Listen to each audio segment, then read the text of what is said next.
Today, friends, I'm going to show you the difference between block elements and inline elements in HTML. If we just Google block elements versus inline elements, I'm going to go onto this page or explanation from WT3 schools. If I click it, I have all the explanation for block and inline elements. And let's first off show you that I have here just an index.html in which I'm going to program and show you the differences. And here I'm going to program, and I have opened this index.html here in my Google Chrome browser. I currently don't have anything in it, and it's empty of course. And the block level elements, the difference is, let's first of all start with block level elements and how do they compare with inline elements. So a block element, as described here, always starts on a new line. And by the way, just for some reference, here you can check out all the block level elements. Most commonly we use div, but you also have a nav, a li tag, a address, etc. Or at least I use paragraph this tag a lot. So the first difference is with the first thing with block elements is that they always start on a new line. So let's see this in action. If I go inside my body here and add, say, div, and let's say my first div, or let's use camel casing because it looks very pretty. And this is a block element, as you saw in here. Let me find, as you read here, this div is a box, and I'm going to add another block element, which is a paragraph. And I'm going to say p, and I'm going to say my first paragraph. And now you'll see that here this first div of course starts here as the natural flow or on any HTML page, but this first paragraph, this block element, could have started here just after this block element, but instead it started on a new line as described here. Also, a block element always takes up the full width available, which means this div is not long as the contents inside of it. It's long, but it's long, but its width it takes up all the available width, which is from this end to this end. And if you're going to see that if I just first of all take this, select this first div, and then I'm going to add, let's just add a class of div1. Going to add the class here, and I'm going to say border 1 pixel solid. Oops, need to finish my, oh, it added a default color of black. And you may be wondering why does this div is not all the way up to this edge of the viewport, or to this top edge of the viewport, or also to this right edge of the viewport. And it's because if I go up here in my elements tab and select the body, then you'll see if I hover over the cursor over this body, you're going to see this orange color which represents the margin of the body. And the body basically has a margin of 8 at the top, right, left, and bottom. And that's why our div is just centered to the positioned relative to the body and not to the viewport, and that's basically why. And we can also do the same thing with this paragraph. And if I go up here, select my paragraph, then add a new class, let's say P1, and add plus here so we can program this class. And I'm going to again add a border, but this time I'm going to add a green one because it looks much nicer. And again, this block element takes up the full width. And if we go here to show you the third thing is that a block element has a top and a bottom margin, whereas an inline element does not.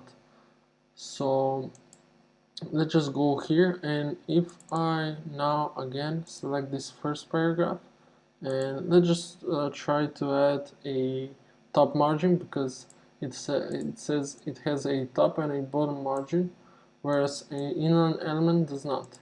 So if I select this paragraph and then just click here, and I want to add margin, we're going to add a top margin here on this paragraph. So we got this class is referencing this, is selecting this paragraph here.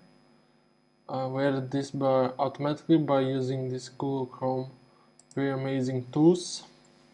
And the thing is, why I'm using basically this is because I want you to see how and learn how easy it is to use Google Chrome DevTools to add classes and stuff. And here I'm going to add a margin top of, let's just say, something very visual, you can see, of 20 pixels, and you can see immediately this changed. And the interesting thing here is another bonus tip I have, is if you click on the arrow up, this number goes up by 1, and you can see it's visually changing here on the other side. And if I go with the arrow, bottom arrow or down arrow or whatever it's called, this element moves up by 1 pixel, because I'm changing its margin top value by 1. If I now select my margin, you're going to see this margin is 27 as I've specified, and I don't know why this is 16, but that's beside the point. And here I just quickly want to add a inline element, and by the way, here the inline, some of, or maybe even all of the inline elements that exist, and we're going to use the span element. It's over here. I thought it's not there for a moment. Here, if I go to my website and add span and say I'm a span, this doesn't look right, but it's okay. And here, if I select the span, and here, if in the explanation, if we go, you can see an inline element does not have a top and a bottom margin. And if I select this span and just going to compute it, or not going to compute it, I'm going to be honest with you and say that if you go to this block, to this paragraph tag, and here you can see the style, the default styles that this paragraph tag has, which in one of the CSS declaration is this display block, because it's a block element. And the same goes if I click this div, again it has a display block, and that's the only CSS rule or declaration we have here. But if I go into this pane, I don't see anything, which is kind of weird.